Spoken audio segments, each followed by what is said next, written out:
The shuttle dropped through the clouds.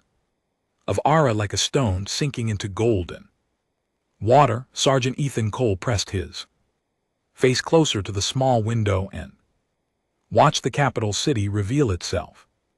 Below, towers of white crystal climbing so high they disappeared into the haze. Bridges of light connecting them like threads of a web, and gardens the size of entire Terran cities spread across.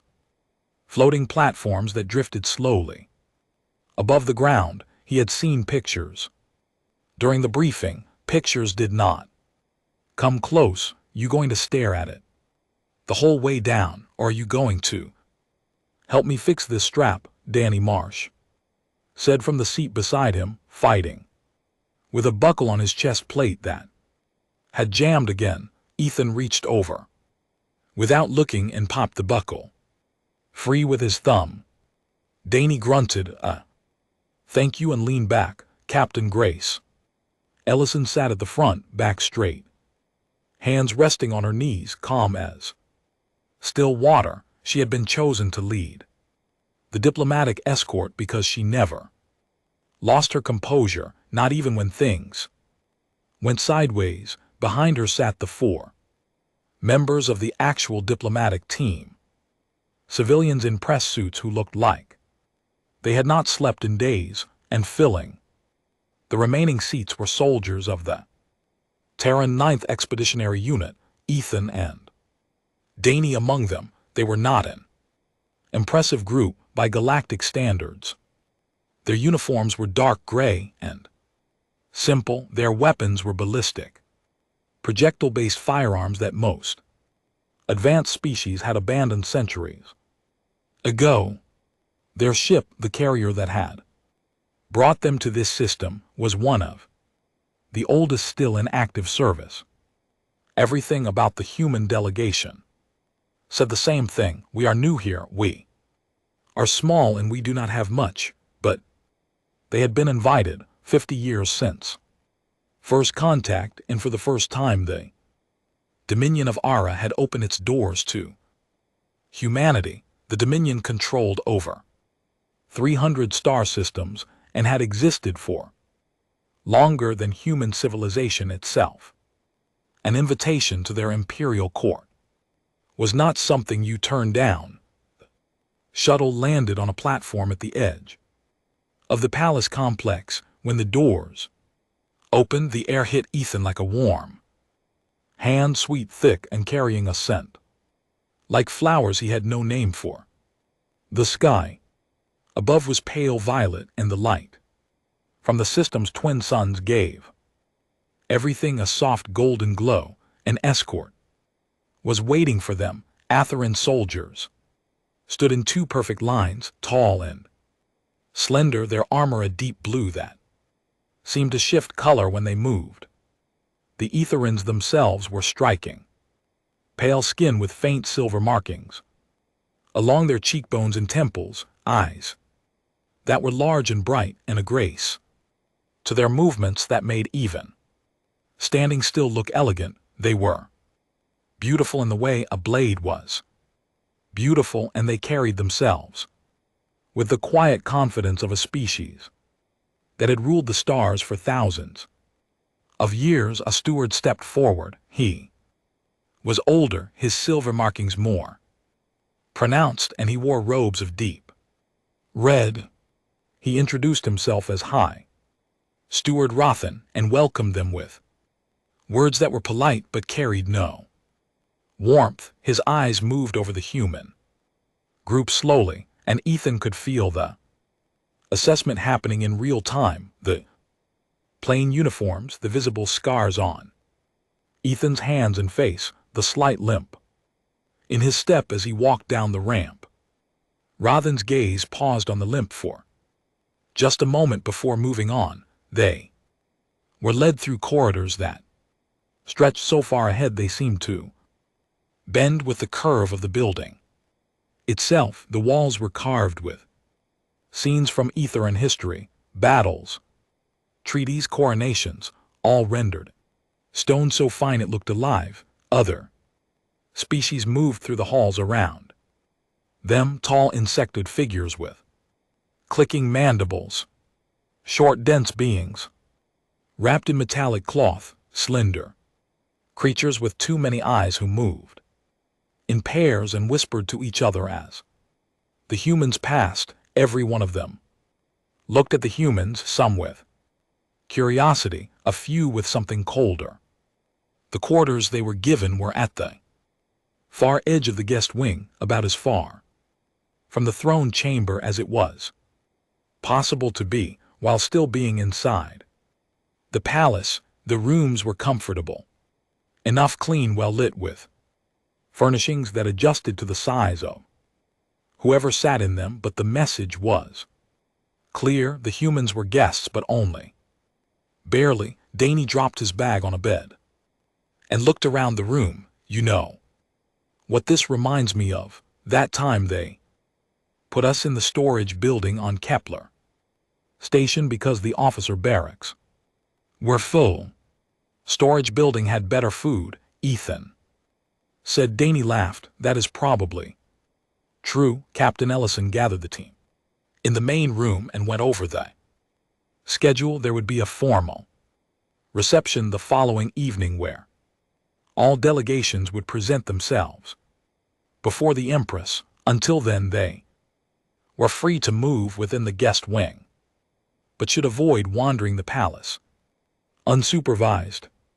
She reminded them that they were representing all of humanity and that first impressions in a place like this could shape relations for generations. So behave, she said, looking directly at Danny. I always behave, Danny said, with a grin that suggested the opposite.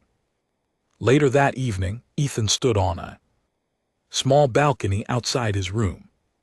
The city below glowed with soft light as the sun set and the floating gardens drifted like slow clouds. Somewhere in the distance music played, something with strings and a low hum that vibrated in his chest. He did not notice the figures on the balcony above him. Princess Elvira, youngest daughter of Empress Sally, stood with two of her attendants looking down at the guest wing. She had watched the humans arrive earlier from her private tower, and she had not been impressed. Now she could see one of them standing alone on a balcony, a short scarred figure in a plain gray uniform, staring at her city with wide eyes. Look at him, she said to her attendants, her voice light with amusement.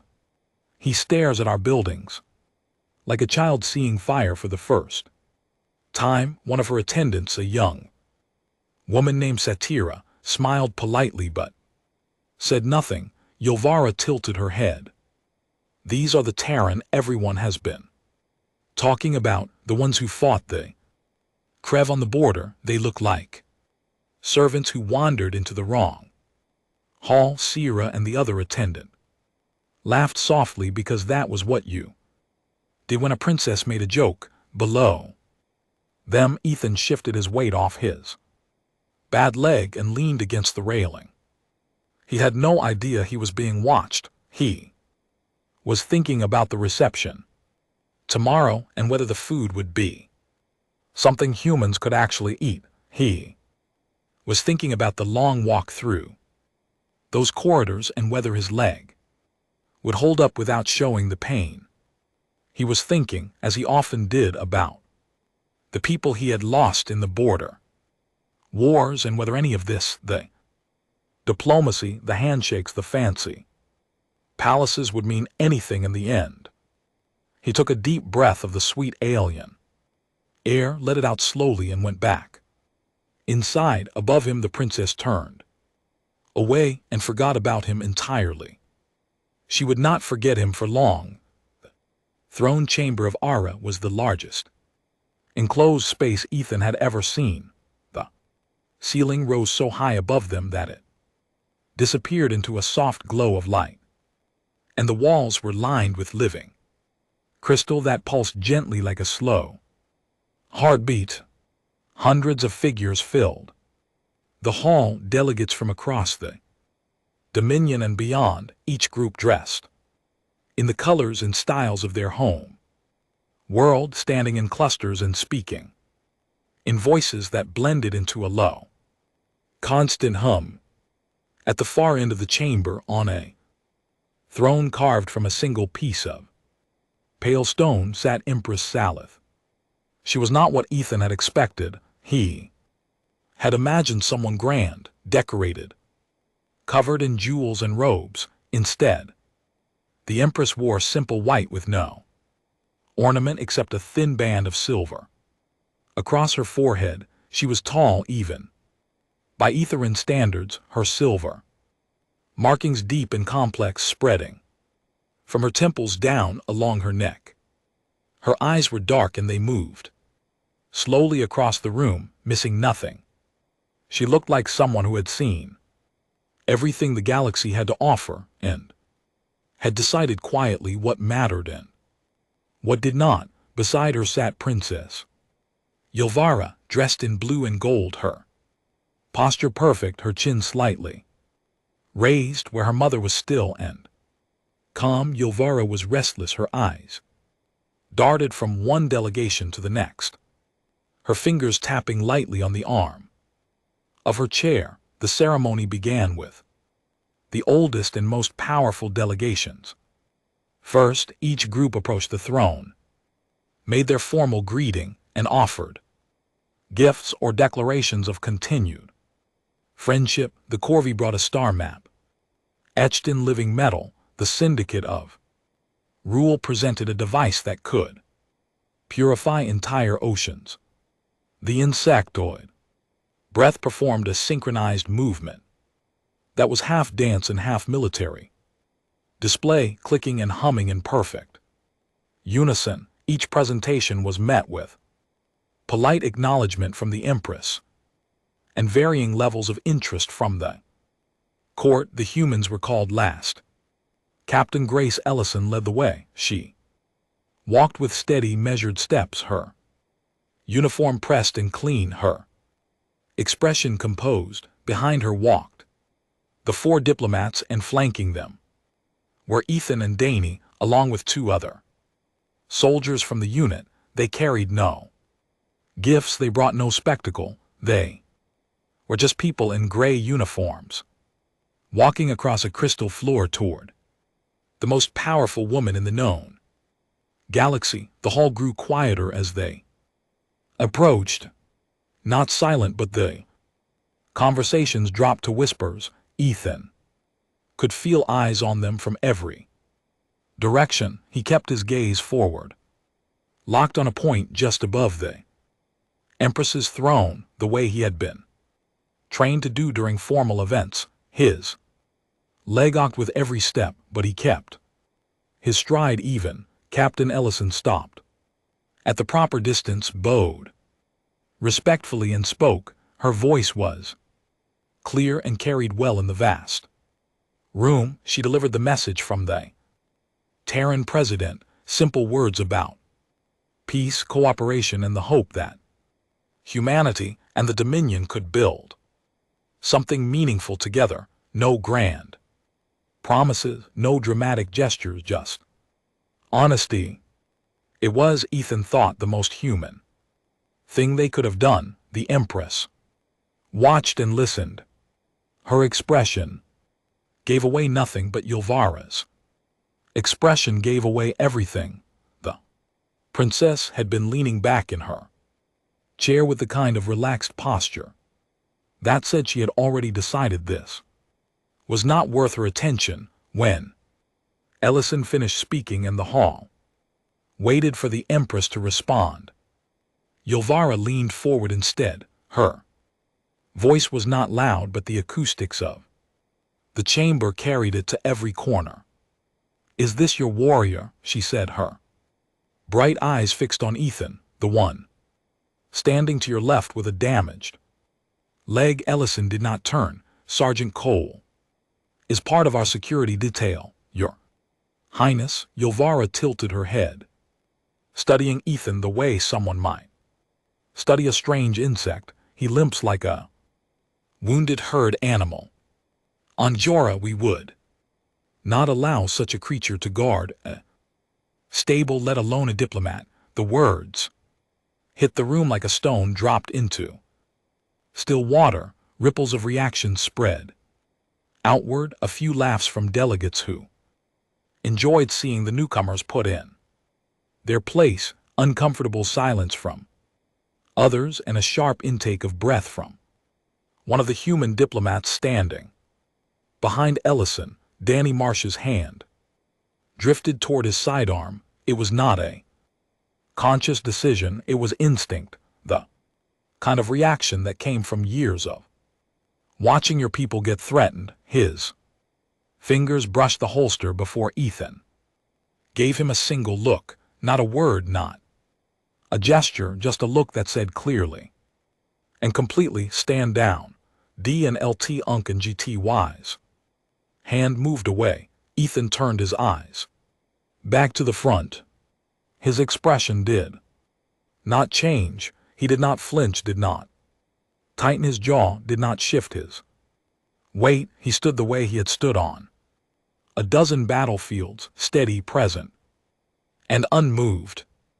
Elvira waited for a reaction. When none came, something flickered in her eyes. Not anger, but surprise. She had expected the human to crumble, or to flush with shame, or to stammer some defense. His silence confused her, and confusion, for someone like Elvira, quickly turned to irritation. She pressed harder. Perhaps they do not understand our language, she said, addressing the court now rather than the humans, or perhaps they are simply too dull to know when they have been spoken to. She paused and smiled. It would explain why they brought words as a gift instead of something of value. More laughter, though it was thinner this time. Some of the older delegates shifted uncomfortably. High Stewart Rufin, standing to the side of the throne, watched with a carefully blank expression. Captain Ellison responded. Before the laughter faded, her voice was level with no trace of anger. We brought what we have, Your Highness. On Earth, a person's word is considered valuable. We hope in time to demonstrate why. Elvira opened her mouth to respond, but before she could, the Empress raised one hand. A small gesture, barely noticeable, but it silenced the entire hall as though a switch had been flipped. Sally looked at the humans for a long moment. Then she spoke, her voice low and measured. The Dominion welcomes the Terran Alliance. You may take your place among the delegations. That was all. No comment on her daughter's words. No reprimand, no praise, just acknowledgement and dismissal. Ellison bowed again, turned and led her team back across the floor. The walk back felt longer than the walk forward. Ethan could feel the weight of every gaze in the room pressing against his back, but he did not hurry and he did not slow down. When they reached their position along the far wall, Danny leaned close and whispered, I want to go home. You wanted to come, Ethan said quietly. Past me was an idiot. The reception continued around them. Other delegations mingled and spoke. Servants moved through the crowd with trays of food and drink that glowed faintly in colors Ethan did not have words for. They stood in their small group, a gray island in a sea of color and light. Captain Ellison stood with her hands behind her back and her eyes on the room. She did not let the frustration show, but Ethan could see it in the way she held her shoulders tight and high, the way she got before a difficult briefing. She is a child, Ellison said so quietly, only Ethan and Danny could hear. A powerful child, but a child. We do not react to children. Ethan nodded. Across the hall, Elvira was laughing with a group of Corvathi Delegates, she gestured toward the humans once, and the group laughed with her. She looked confident, pleased with herself, certain that she had read the situation correctly. The humans were weak, the humans were beneath her. The humans did not belong here. But from the throne, Empress Salith was not laughing. She sat perfectly still, her dark eyes resting on the small group of humans standing alone against the far wall. She was watching the scarred soldier who had not flinched, and she was thinking the explosion came at the worst possible hour, deep in the night cycle, when the palace lights had dimmed to a soft glow and most of the court was asleep. Ethan was not asleep. He rarely was. Sleep had become a difficult thing for him after the border wars, something that came in short, shallow pieces. Rather than full nights, he was sitting on the edge of his cot, cleaning his rifle by the faint light of a wall panel, when the floor shook beneath him and a deep boom echoed through the walls. He was on his feet before the sound faded. His hands moved without thinking, rifle assembled, magazine loaded, boots on. Years of combat had turned these motions into something automatic, something that happened whether he was ready or not.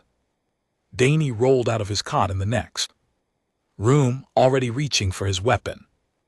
"What was that?" Danny asked. "Breach," Ethan said. He had heard enough explosions to know the difference between an accident and an attack. That sound had come from below them, from somewhere deep in the palace structure, and it had the sharp, focused quality of a shaped charge, something designed to cut through barriers. The alarm started a moment later, high-pitched tone that pulsed through the corridors. Ether, an emergency, lights activated, turning the hallways a deep orange. Captain Ellison's voice came through their communication units, calm and steady. "All personnel stay in quarters. Palace Guard is responding." Ethan listened to the alarm and the distant sounds beneath it, more explosions, smaller this time, and the unmistakable crackle of energy weapons firing. He looked at Danny. "That is not under control," he said. Danny nodded. "No, it is not." Ethan opened a small display unit on his wrist. During their first day at the palace, while the diplomats had been resting and Danny had been complaining about the food, Ethan had done what he always did. In a new environment, he had studied the layout, every corridor, every junction, every emergency exit. He had memorized the tactical map of the palace complex, the way a musician memorizes a song, not because anyone ordered him to, but because it was who he was. Now that map told him something the palace guard might not have figured out yet.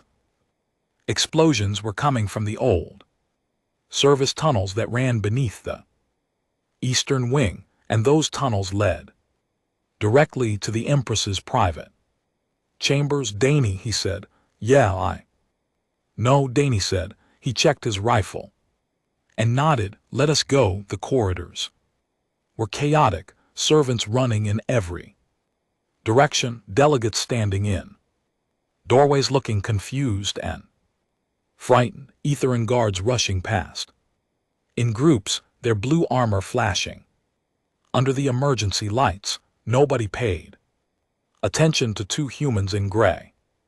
Ethan navigated from memory, cutting through side passages and service doors that brought them closer to the eastern wing, while avoiding the main corridors where the confusion was worst. Danny followed, half a step behind, covering their rear, moving the way they had moved together through 100 bad situations before this one. They reached the eastern wing. In minutes, the sound of fighting was louder here, energy blasts shouting a language Ethan did not understand, and the deeper crack of ballistic weapons. That did not belong to any Etherin. Krev weapons, he recognized them. Instantly, the Krev hegemony used a type of heavy projectile rifle that made a sound like splitting wood. He had heard that sound more times than he could count during the border wars. They turned a corner and found the corridor leading to the Empress's private chambers. 2 Atherin royal guards lay on the floor. One was clearly dead, hole burned through his chest plate. The other was alive but unconscious, bleeding from a wound on his head. Ahead of them, 4 figures in dark armor were working on the sealed doors to the Empress's wing. They moved with the precise, efficient motions of trained operatives. Kree insurgents, smaller than a stocky and dense, with ridged skin and 4-fingered hands that moved with frightening speed. One of them had set up a cutting tool on the door. The seal was already halfway breached. Sparks flew in a bright orange arc across the hallway. Ethan dropped to one knee and raised his rifle. Danny slid into position beside him, weapon up. There was no time for a plan. They had fought together long enough that words were not necessary. Ethan fired first. The round took the nearest Krev in the side and spun him into the wall. Danny and LT Unk and GT Wise shot followed a heartbeat later, catching a second operative in the leg. The Krev reacted instantly. They were professionals, fast and disciplined. The remaining 2 dropped behind cover and returned fire, their heavy projectiles tearing chunks from the crystal walls. The corridor became a hell of noise and dust. Ethan advanced, firing controlled burst, keeping his shots tight and accurate. A round passed so close to his head that he felt the heat of it on his ear. He did not stop. He had learned a long time ago that stopping was dying. Danny moved to flank from the right side. A Krev round caught him in the shoulder and he stumbled, hitting the wall hard. He cursed through gritted teeth but kept his rifle up, firing one-handed while pressing his back against the wall for support. 2 Krev were down. The third took a round from Ethan's rifle and fell. The fourth, the one with the cutting tool, abandoned the door and charged. Ethan's rifle jammed. It was the kind of thing that happened with older weapons, the kind of thing that the Etherans would have pointed to as proof of human primitiveness. Ethan did not think about that. He let the rifle drop on its strap and pulled his combat knife. The Krev hit him hard, and they both went down. The insurgent was strong, stronger than a human, and his armored hands closed around Ethan's wrist, trying to pin the knife. Ethan's bad legs screamed with pain as they rolled across the floor. His vision narrowed to just a face in front of him. Ridged skin, dark eyes, teeth bared in effort. Then the Krev pulled a concussion charge from his belt and activated it. The blast threw Ethan backward into the wall. The world went white, then dark, then came back in pieces, fragments of light. The ringing in his ears so loud it drowned everything else. The taste of blood in his mouth. He was on the floor. The ceiling above him pulsed with orange emergency light. He got up. His body did not want to. Every part of him was screaming to stay down, to give in, to let someone else handle this. But Ethan Cole had been getting back up his entire life.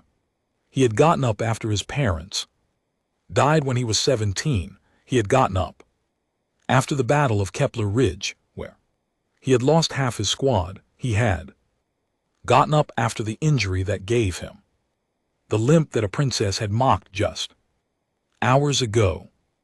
He got up because that was the only thing he knew how to do. The Krev was on the ground 2 days from his own charge. Ethan crossed the distance between them in 2 steps and drove the knife home. The insurgent went still. The corridor was silent except for the alarm and the sound of Ethan's breathing, ragged, wet, painful. He turned and positioned himself in front of the damaged doors to the Empress's chambers. He stood with the knife in one hand and his jammed rifle in the other, bleeding from his ears and from a cut on his forehead, his bad leg barely holding his weight. He stood there and waited. When the Atherin Royal Guard finally arrived, a full squad of 12 in their beautiful blue armor, weapons raised and ready, they found the corridor secured. 4 Krev operatives were dead on the floor. 2 humans held the position. One sat against the wall with a hand pressed to his bleeding shoulder, conscious but pale. The other stood in front of the Empress's door like a wall made of flesh and stubbornness, swaying slightly on his feet but refusing to fall. Behind the damaged doors, Empress Salith was unharmed. In the adjacent wing, Princess Yulvara stood behind a locked door with her attendants, and through a narrow observation window she had seen everything. She had watched the limping human fight operatives in a hallway filled with fire and smoke. She had watched him get thrown into a wall by an explosion and then get back up. She had watched him stand guard in front of her mother's door, half broken and bleeding, ready to fight whatever came next with nothing but a knife. The herd animal, the creature she would not let guard a stable. Yalvara's hands were shaking, and she could not make them stop. The medical wing of the palace was quiet in the way that places of healing always are. Soft lights, careful voices, and the constant low hum of machines doing work that hands could not. Ether in medicine was centuries ahead of anything Earth had produced. The beds adjusted themselves to the patient's body. The instruments floated on small anti-gravity platforms and moved with a precision that made human surgery look like guesswork. Danny Marsh lay in one of those beds, his shoulder wrapped in a bandage that glowed faintly blue. The Etharan medics had removed the Krev round, sealed the wound, and told him through a translator that he would recover fully in a few days. Danny had asked if their medicine could also fix his personality. The medics had not understood the joke, but one of them had smiled politely, which Danny counted as a win. Ethan sat on the edge of the bed next to Danny and LT Unk and GT Wise. The medics had treated his concussion, sealed the cut on his forehead, and done what they could for the damage to his ears, but he had waved them away after that. His leg was swollen and throbbing, worse than it had been in months, but he said nothing about it. He sat with his back straight and his hands in his lap, rewrapping a bandage around his left wrist with the slow practiced motions of someone who had done this many times before. Captain Ellison came in an hour after the fighting ended. She stood in front of them with her arms crossed and looked at them for a long time without speaking. "You disobeyed my order," she said finally. "Yes, ma'am," Ethan said. "I told everyone to stay in quarters." "You did?" Ellison looked at him, then she looked at Danny, then she let out a long breath through her nose. "The Empress is alive because of what you did. Just happened to be in the area," Danny said from his bed. "Almost I should put you both on report, but you will not," Danny said. "No," Ellison agreed, "I will not." She placed a hand briefly on Ethan's shoulder, a rare gesture from a woman who kept her emotions tightly controlled, and then left to deal with the diplomatic situation that was now unfolding outside. Word of what had happened spread through the palace like fire through dry grass.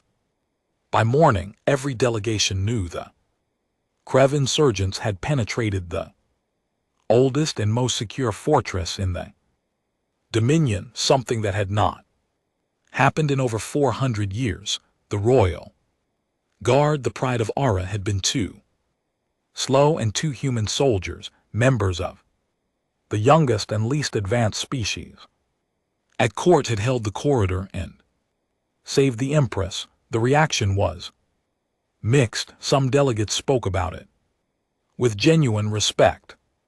Others were uncomfortable because the story forced them to reconsider assumptions they had carried for decades. A few privately were angry not at the humans but at the situation. It was easier to dismiss humanity when they stayed in their place. A story like this made that harder. High Steward Rothan spent the morning dealing with the crisis. The palace guard was being reorganized. The security breach was being investigated. The Krev diplomatic presence at court had been suspended pending a full inquiry. Rothan moved through all of this with efficient calm, but there was a tension in his movements that had not been there before, the tension of a man whose faith in his own systems had been shaken. In the afternoon he went to see Captain Ellison. They spoke in a small meeting room near the guest wing. Rothan stood by the window with his hands behind his back, looking out at the city. Ellison sat in a chair across from him, waiting. Your soldier, Rothan said, the one who held the corridor. Sergeant Cole. What about him? Ellison said. He fought for the Empress. Rothan turned to face her. His expression was genuinely puzzled, as though he was trying to solve a problem that did not fit any equation he knew. She is not his ruler. This is not his world. He has no oath to the Dominion, no treaty obligation, no personal connection to anyone in this palace. Why did he do it? Ellison considered the question. Because someone was in danger, and he could help, she said. That is what our people do. Rothan studied her for a moment. That is either very noble or very foolish on earth, Allison said. We have found that it is usually both. Rothan almost smiled at that. Almost. Later that day, Princess Yelvara came to the medical wing. She did not announce herself. She came without her attendants, without her usual entourage of courtiers and admirers, wearing simple gown instead of her formal robes. She told the guards at the door that she was inspecting the wing, and they let her pass without question because she was a princess, and princesses did not need reasons. She walked through the ward slowly, past empty beds and quiet machines until she reached the section where the humans had been placed. Danny was asleep, his breathing slow and steady, his injured arm resting on a pillow beside him.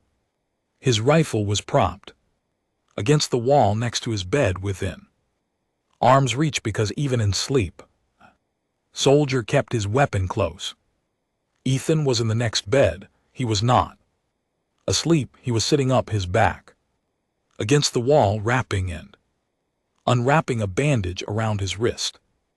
It was not a medical action. It was a habit, something his hands did when his mind was working. He may not have heard her. The medics had said his hearing was still recovering from the concussion blast. Yelvara stood in the doorway and watched him. This was the creature she had mocked in front of the entire court. This was the human she had called a wounded herd animal, too broken to guard a stable. He sat now in the soft light of the medical wing covered in bandages and bruises. His bad leg stretched out in front of him because bending it hurt too much. He looked smaller than she remembered, more fragile, more human, and yet this same fragile, limping, scarred man had killed 4 KEV operatives in close combat and then stood guard over her mother's door while bleeding from his ears. Something shifted inside Yelvara. It was not a sudden change. It was more like a crack in a wall, small but deep, the kind that let light through to places that had been dark for a long time.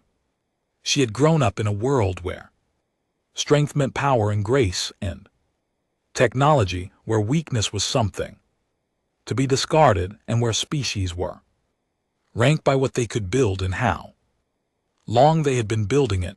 By every measure she had ever known, humans were at the bottom, but the measures she was beginning to realize might be wrong. She watched Ethan wrap the bandage once more, his fingers steady. Despite everything, he still had not looked up. He was not performing for anyone. He was not seeking praise or recognition or apology. He was just sitting there doing what he always did, enduring quietly, carrying the weight without complaint, waiting for the next thing that needed to be done. Yelvara opened her mouth. She wanted to say something. She was not sure what. An apology perhaps, or an acknowledgement, or even just his name. But the words would not come, for the first time in her life, the princess who always had something clever to say found herself speechless. She stood there for a long moment, watching the human soldier in the dim light. Then she turned and walked away, her footsteps silent on the crystal floor. She did not sleep that night. She sat in her chambers and stared at the ceiling and thought about what she had seen in that corridor, the fire, the blood, the moment when the human had been thrown into a wall, and the moment impossibly when he had gotten back up. She thought about what her mother might say, and for the first time she was afraid of the answer. The throne chamber was full again, but it felt like a different room. The same crystal wall stood tall. Around them, the same pale light fell from the ceiling high above. The same delegations filled the hall in their colors and robes and armor. But something in the air had changed. The whispers that moved through the crowd were not the same whispers that had followed the humans 2 days ago. There was no amusement in them now, no mockery. The sound was lower, more careful, like people who were not yet sure what they were about to witness, but knew it was going to matter. Ethan stood with his unit along the far wall, the same position they had been given at the first reception. He wore a clean uniform, Captain Ellison had insisted, but the bruises on his face were still visible, and the bandage on his forehead had been replaced with a smaller one that did nothing to hide the cut beneath it. His leg was worse than it had been since the original injury, and standing for any length of time sent a deep, grinding ache up through his hip and into his back. But he stood the way he always stood, straight, steady, eyes forward. Danny was beside him, his arm in a sling fashioned from a strip of gray Terran uniform fabric, because he had refused the Atheran one. "If I am going to be injured," he had said, "I am going to be injured in our colors." He looked pale but alert, and he kept shifting his weight from foot to foot, nervous in a way he rarely showed. "You think something is going to happen?" Danny whispered. "Something always happens," Ethan said. The delegation settled into their positions. High Steward appeared at the side of the chamber and struck the floor once with a ceremonial staff. The sound rang through The hall like a bell in silence. Followed it the way night follows. Sunset completely and all at once. Empress entered. Salith walked slowly.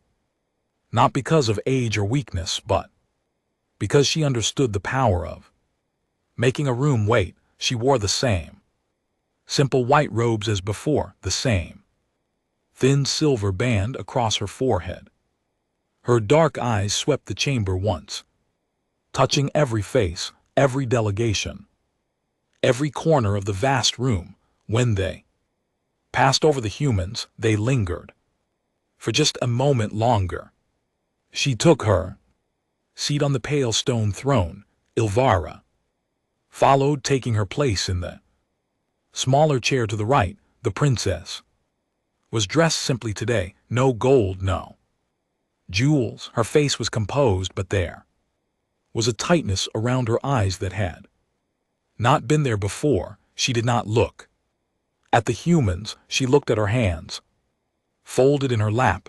The Empress let the silence hold for several long seconds. Then she spoke.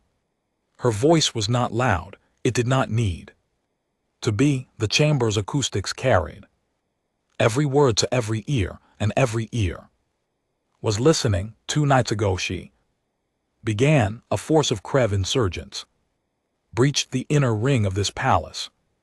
They came through tunnels that have stood unused for centuries. They killed 2 members of my royal guard. They reached the sealed doors of my private chambers and began to cut through them. She paused. The silence was absolute.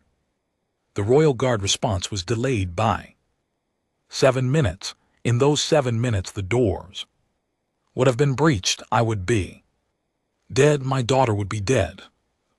Dominion would be in chaos. Another pause. Ethan felt the weight of it pressing down on the room like a physical thing. But I am not dead, Salith said, and the reason I am not dead arrived in a shuttle 3 days ago, wearing gray uniforms and carrying weapons that most of you would consider primitive. She let that settle.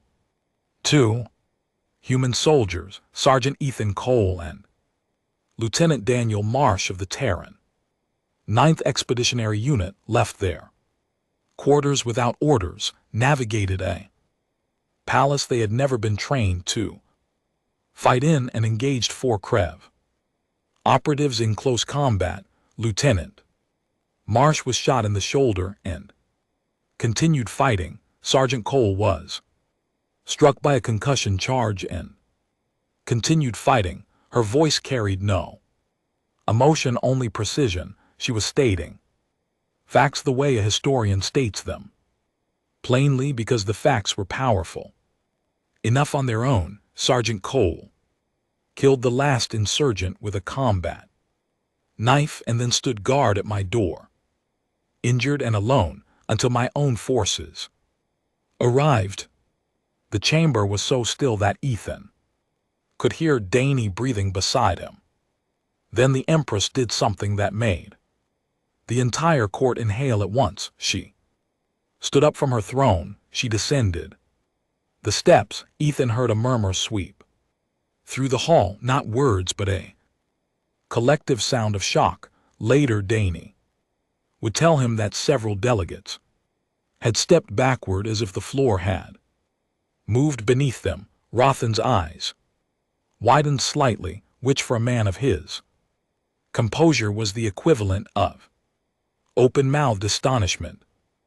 The Empress had not descended from the throne for a foreign delegate in living memory. Some of the older Kurters could not recall it ever happening at all. Salith walked across the floor of the chamber. Every step was deliberate. Every eye in the room followed her. She passed delegations that had served the Dominion for millennia. She passed allies and rivals and kings and generals. She walked past all of them. Without a glance, she stopped in front of Ethan. He straightened. His legs sent a bolt of pain through his body, and he ignored it completely. He looked at the Empress, and she looked at him, and for a moment the two of them existed in a space that the rest of the room could only observe from the outside. Salith raised her voice so that every corner of the chamber could hear. My daughter called this man broken. The words landed like stones in a still lake somewhere behind Ethan. He heard Danny and LT Unk and GT wise breath catch. I call him the reason I breathed this morning. She lifted her right hand and placed it flat against the center of Ethan's chest over his heart.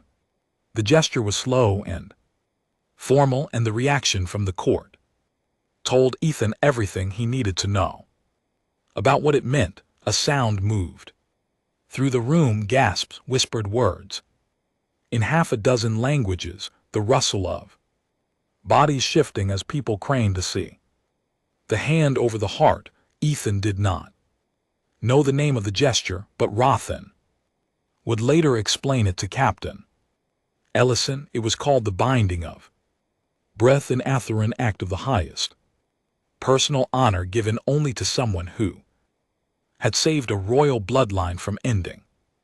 It had not been performed in over 600 years. Let every world in this dominion know, the Empress said, her voice filling the chamber, that humanity does not earn respect with fleets or technology, they earn it with this. She pressed her hand more firmly against his chest, the will to stand when others fall, the refusal to stay down when the body begs for rest, the choice to fight for strangers as though they were family. She held his gaze. This is what I see when I look at this man. This is what I see when I look at humanity. She lowered her hand and stepped back. Chamber was silent for 3 heartbeats. Then Yilvara rose from her chair. Every eye moved to her. She walked down the steps her mother had descended, her movements careful and controlled, her face holding an expression that was difficult to read, not shame exactly, but something deeper, something that looked like the pain of growing up. In a single moment, she crossed the floor and stopped in front of Ethan. For a moment, she just looked at him, then she bowed. It was a deep bow, the formal kind that bent at the waist and held, the kind that ether and royalty offered to those they considered equals or superiors. The court had never seen a princess of the blood bow to an outsider. Several delegates looked at each other with wide eyes. Rothan gripped his ceremonial staff so tightly his knuckles turned pale. Yilvara held the bow for a full 5 seconds. When she straightened, her eyes were bright with something that might have been tears, though she would never admit it. Ethan looked at her. He was not trained for this. He had no protocol for receiving bows from alien princesses.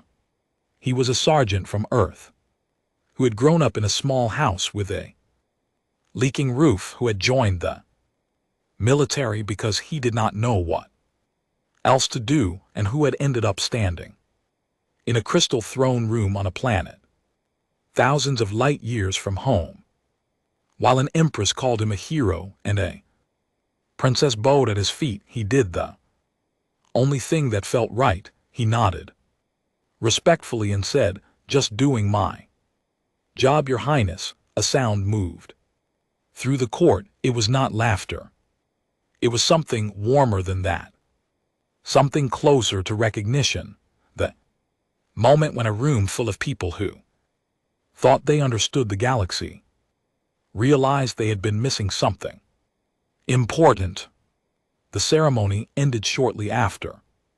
Delegations filed out of the chamber, and the conversations that followed were different from any that had taken place before. Species that had ignored the humans now approached Captain Ellison with words of respect. Delegates who had laughed at Elvara's joke 2 days earlier could not meet the eyes of the Human soldiers, Ethan and Danny walked back to the guest wing together.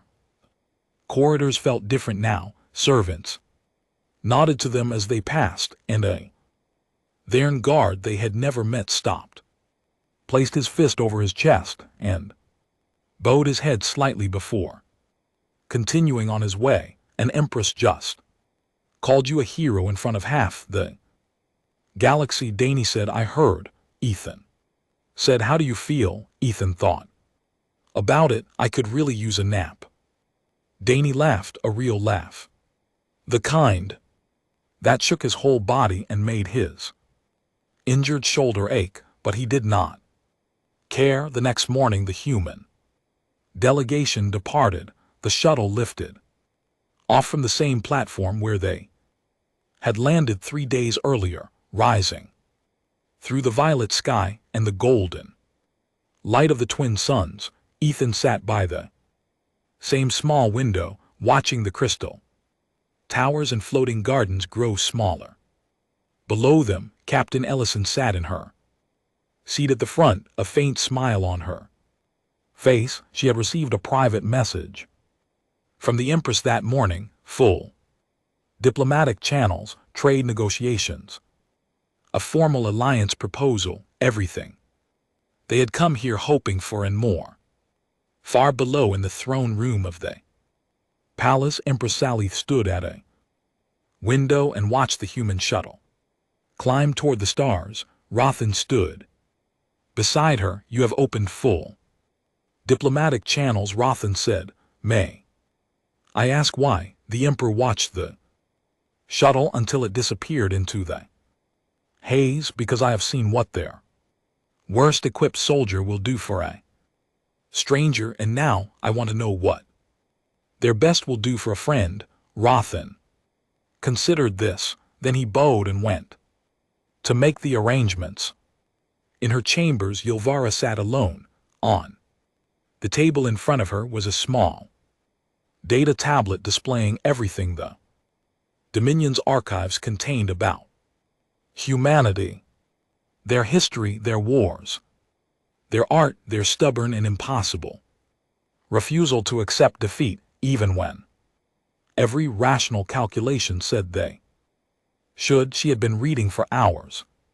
She picked up the tablet and kept reading. Outside, the stars turned slowly, as they always did, ancient and vast and full of species who thought they understood what strength was. They were about to learn.